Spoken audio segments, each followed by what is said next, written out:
welcome to another video. Today we're gonna cover CONQUEROR'S, the last unit in the Mongol army for me to cover. Yeah, I know, it's been a while since it was requested. So, let's dig right into it. Starting with the skill number 1, the Buriken arrows. Buriken arrows are very effective versus armored units, but not super armored units like Max Reapers, for example. But there is a little downside that you need to keep in mind, which is, while it's active, your fire rate is going down. So don't use it unless you really need it.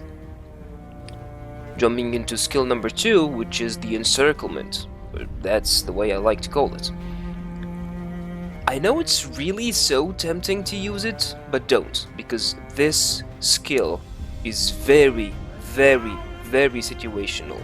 Plus, the AI that moves the unit while using the skill is not subtle, okay? It's just not subtle. So if you use it wrong, if you use it in the wrong situation, your unit will go stupid and ram into the shield, spears, or bikes of the enemy, and you will probably lose them all. So you need to be careful, and they need experience while playing them. One little important thing I would like to mention, because it might be futile for some of you. Their formation isn't like the Rattan's Rangers, okay? What do I mean by this? When you put the Rattan Rangers in the triangle formation, they keep shooting and they will not move unless you move them. But with CONQUEROR'S, it's different. If you leave them for just like 5 seconds, 6 seconds approximately, they will start moving, and moving stupidly, ramming into the enemy. Okay? So remember that every 5 seconds you need to reform them to keep them in place. Moving to Doctrines.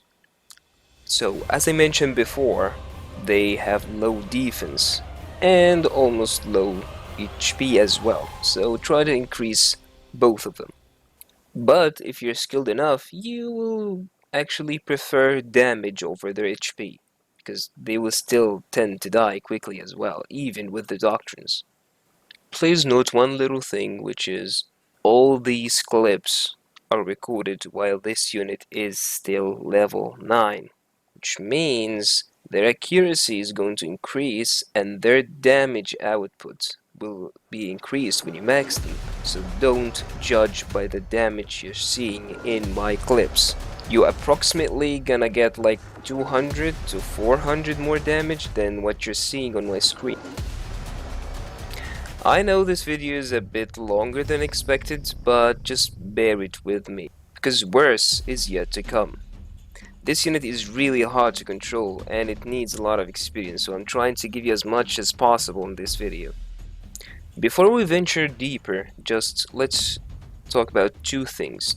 Are they better than Hivitul? In my opinion, no.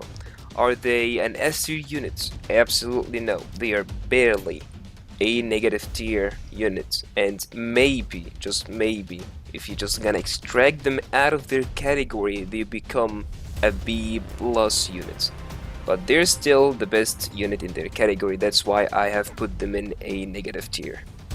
And yes, their ammo is consumed pretty quickly, so be careful and be wise how you use them. Now I would just like you to go to the comments and tell me what you think about this unit. And also tell me which unit do you need a guide for future videos, I mean. Now, let's dig deep into understanding the encirclement. Okay, so how to use encirclement properly.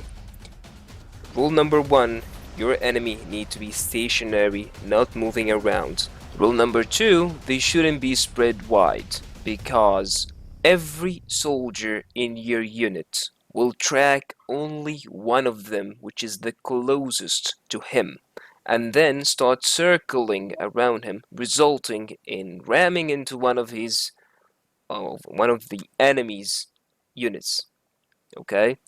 And another note, this also applies for heroes, not just units. So if you wanna like create confusion for the Coruscant's encirclements, you should actually charge them as a hero, like kinda away of your spread out unit. This will make them actually encircle you instead of your units if you're playing a tanky character like Short Sword. So let's recap this part. You can only do the encirclement in two situations. Either you have bikes or shields stationary in place in their formation. By the way, hence this is how you counter them. If you got caught by Coruscants while you are the one controlling bikes or spearmen, actually break the formation and chase them. He will have to pull them back or he will suffer losses in his units. This is not the place, but I got charged from the side while moving by Hishiksh. Then I decided to go with the skill number 2 and it actually worked out. So what I'm trying to say is try, maybe to work out sometimes.